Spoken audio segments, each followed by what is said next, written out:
Most people who start investing quit at exactly the wrong moment.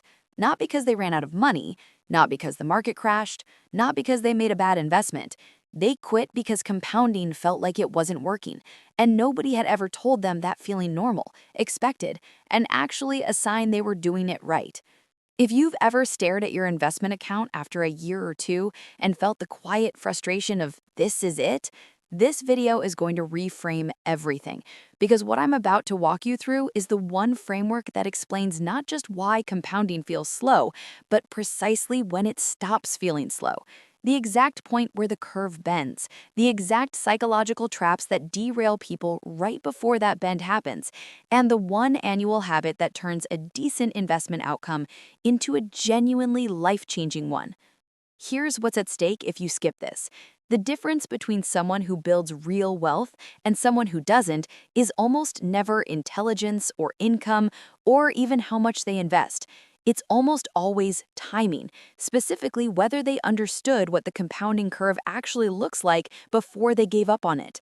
The people who quit at year 4 or 5 don't fail because they did anything wrong. They failed because they were measuring progress against the wrong expectations, in the wrong window, without a map. This is the map. Hey, I'm Alice from Money Blueprint, your no-fluff home for building real financial freedom. Grab a drink and stay with me because this one is worth understanding properly. The framework is called the 7-5-3-1 rule. 4 numbers. Each one addresses a different reason why most investors fail, and together they form a complete picture of how wealth actually gets built. Not the version you see on social media, but the version the data actually shows. Let's start with the number that explains everything you've ever felt about compounding being too slow. 7. 7 years is the minimum time you need to stay invested before compounding starts producing results that feel genuinely meaningful, not arbitrary, not invented, backed by nearly a century of market data, and rooted in something fundamental about how exponential growth actually works. Here's the thing about exponential curves that nobody properly explains. They don't look like what you expect. In the early stages, an exponential curve looks almost completely flat, barely distinguishable from a straight line going nowhere. Then somewhere around the inflection point, it bends. And once it bends, it starts climbing in a way that looks almost vertical compared to everything that came before. That flat section at the start, that's where most investors are living when they decide to quit. Run the numbers on a $10,000 investment earning 10% annually, roughly the historical long-run average of the S&P 500 since 1926. Year 1, 11,000. Year 2, 12,100. By year 5, you're at 16,000. 5 years of discipline, 5 years of watching other people spend their money and live their lives, and you've made $6,000 on 10,000 invested. That's less than you'd make working a few extra months at almost any job. The opportunity cost feels enormous. The reward feels trivial. This is exactly when most people leave. 5 years in, returns feel like they don't justify the sacrifice. The conclusion forms quickly. Compounding interest is something that works for other people, people who started earlier, people who had more to invest, people who got lucky. So they pull the money out, they spend it on something real and tangible, and then they miss everything that comes next. Because here's what happens between years 7 and 20 on that same $10,000. By year 7, you're at 19,500, almost doubled. By year 10, roughly 26,000. By year 15, 42,000. By year 20, $67,000 from a single $10,000 investment with no additional contributions. The growth in the final years dwarfs everything that happened in the first decade combined. One good year in your 50s adds more to your wealth than the entire grind of your late 20s delivered. The 7-year mark is where the curve bends. It's where annual gains start exceeding the gains from the first several years combined. It's where the flat section ends and the vertical section begins. And the historical record on this is striking. Looking at every rolling 7-year period in the S&P 500 history going back a century, there has essentially never been a stretch where someone lost money staying invested for the full 7 years. Short-term investing is speculation. 7-year investing is wealth building. Those are genuinely different activities. The only reason this matters is if you're still there when the 7-year mark arrives, which brings us to the second number. 5. Even investors who commit to the long game often make one structural mistake that puts everything at risk. They concentrate too heavily in whatever performed best recently. Tech stocks ran hot, so they loaded up on tech. A particular sector had a great year, so they chased it. The problem isn't that these investments are bad, it's that no single category consistently outperforms across all market conditions. And concentration means that when your one category struggles, your entire portfolio struggles, right when your psychology is most fragile.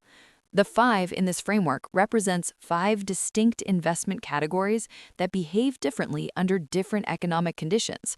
Large cap quality companies, value-oriented investments, growth at a reasonable price, mid and small cap exposure, international and global markets. These categories don't all move together. When one struggles, others often hold steady or rise. And that differentiation is what keeps most investors in the game during the volatility that would otherwise send them to the exit. Here's the critical insight. Diversification doesn't maximize your return in any given year. It maximizes the probability that you're still invested when compounding starts accelerating. Those are very different objectives. Chasing the single best performer optimizes for the wrong thing. Think about what a concentrated position does to your psychology during a downturn. If you own nothing but a sector that drops 50%, the emotional pressure to sell and stop the bleeding is almost irresistible. The story your brain tells you is that you need to get out before it gets worse. If you own a diversified portfolio and your overall position drops 15 or 20%, while some portions hold steady, the same emotional pressure exists, but it's manageable. You can see the ballast. You can see that it isn't all collapsing at once. The S&P 500 returned roughly 25% in 2024 and 26% in 2023. It returned negative 18% in 2022. Individual categories swung far more dramatically in both directions. Diversification across 5 categories doesn't eliminate that volatility, it makes it survivable, and survivable is what you need to be to reach year 7. Now we get to the number that most financial content completely ignores, the one that actually determines whether the mathematics translate into a real human experience. 3. 3 distinct emotional phases every investor goes through, and if you don't know they're coming, each one is capable of ending your wealth-building journey permanently. Understanding these phases in advance is the difference between surviving them and becoming a statistic. Phase 1 is disappointment. It arrives in the first 2 years. Your returns look embarrassing relative to the sacrifice. Rational people around you are enjoying their money right now. You're parking it somewhere and watching it barely move. The feeling isn't irrational. The numbers genuinely are underwhelming in this window.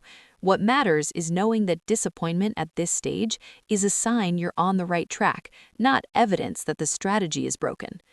Phase 2 is irritation. This hits around years 3 to 5. You've been disciplined, you've resisted the urge to spend, you've done everything right, and the account still doesn't reflect any of that.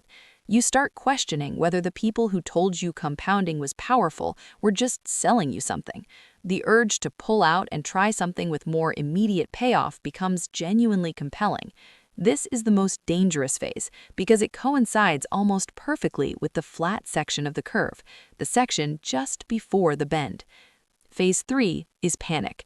This one arrives unexpectedly, usually during a significant market downturn. Your portfolio drops sharply. Everything you've built over years seems to be evaporating. The news is alarming. Other people are selling. The rational voice that says downturns are temporary gets drowned out by the visceral reality of watching your balance fall week after week. This is where investors who survived the first 2 phases often finally break.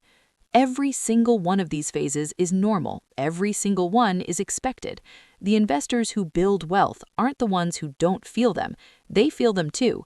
The difference is that they knew the phases were coming, recognized them when they arrived, and understood that feeling them intensely was not the same as acting on them. Preparation doesn't eliminate the emotion, it just keeps the emotion from becoming a decision. And now the final number. the smallest one, which turns out to be the most powerful. 1. An annual increase in your contribution rate. Every single year, even a small one. This is the number that seems least significant and has the largest compounding impact over time. Here's why it's so powerful. The mathematics of compounding reward two things simultaneously: time and base. More time means more doublings. A larger base means each doubling adds more absolute dollars. The annual contribution increase addresses the base directly. More money entering the compounding machine earlier means more raw material experiencing that exponential growth curve. Consider two investors, both starting at 25 with $500 a month. The first investor contributes the same $500 for 40 years. The second increases their contribution by 10% each year. So month 13, they're at $550. The year after that, $605, and so on. The first investor contributes around $240,000 and reaches approximately $1.1 million at retirement. The second investor contributes around $340,000, $100,000 more in contributions, and reaches approximately $3.2 million, nearly triple the outcome from a systematic 10% annual increase. The second dynamic the annual increase addresses is inflation. If your income rises over time, but your investment contribution stays flat, you're effectively investing a smaller share of your earnings every year. The annual increase keeps your savings rate proportional to your actual growing capacity. 10% sounds like a lot. It doesn't have to be. If your first month's contribution is $500, a 10% increase means contributing $55 more the following year. That's not a dramatic sacrifice, but applied consistently year after year, it accelerates the compounding machine in ways that small numbers never suggest. Now, here's what all four numbers look like assembled into a real picture. You're 25 years old.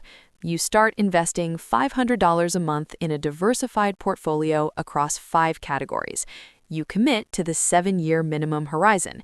You prepare yourself mentally for the 3 emotional phases, and every January, you increase your contribution by 10%. By age 32, your 7-year mark, you've put in roughly $60,000. Your portfolio sits around $90,000.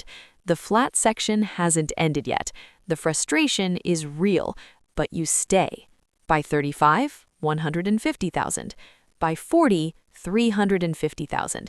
Annual growth is now starting to exceed your annual contributions in good years. By 45, $700,000. A single good year adds more than your entire portfolio was worth at 32. By 50, over $1 million. Not from a windfall, not from a lucky trade, from $500 a month, increased systematically, left alone long enough for the mathematics to do what they promised. This is also the moment to address the people watching who are thinking, I'm already 35 or 45 or 52, and the honest answer is, start anyway. The 7-year horizon applies at any age. Diversification matters more, not less, when you have less time to recover from a concentrated mistake. The 3 emotional phases arrive on the same schedule regardless of when you begin, and the 1% annual increase matters even more with a shorter runway because you need to accelerate the base. Starting late and reaching a modest outcome is categorically better than never starting and reaching nothing. The only truly unrecoverable position is one where the money was never invested at all, sitting in a low-interest account losing real value to inflation year after year while the compounding curve that was available to you ran without you. The Rule of 72 gives you one final mental model that makes this visceral. Divide 72 by your expected annual return, and you get the approximate years for your money to double. At 10%, your money doubles every 7.2 years. First doubling, $10,000 becomes $20,000, a gain of $10,000. Second doubling, 20 to 40, a gain of 20,000. Third, 40 to 80, a gain of 40,000. Fourth, 80 to 160, a gain of 80,000, in the same number of years it took you to make your first 10. Each doubling takes roughly the same time. Each doubling adds more absolute wealth than the last. The implication is stark. The investor who stays through 4 doublings builds more wealth in the final doubling alone than they built in the first 3 combined. That's the compounding curve made visible. That's why the flat section feels so discouraging and the back end feels so extraordinary. That's why the 7-year mark matters so much, why the emotional phases hit when they do, why diversification is the thing that keeps you in the game long enough to reach it. Compounding isn't magic. It's mathematics, slow, invisible, relentless mathematics that rewards the people who understand what it actually looks like in practice and refuses to reward the people who gave up right before the bend in the curve. You're either building something or you're not building anything at all. There's no in-between position that works. I'll see you in the next one.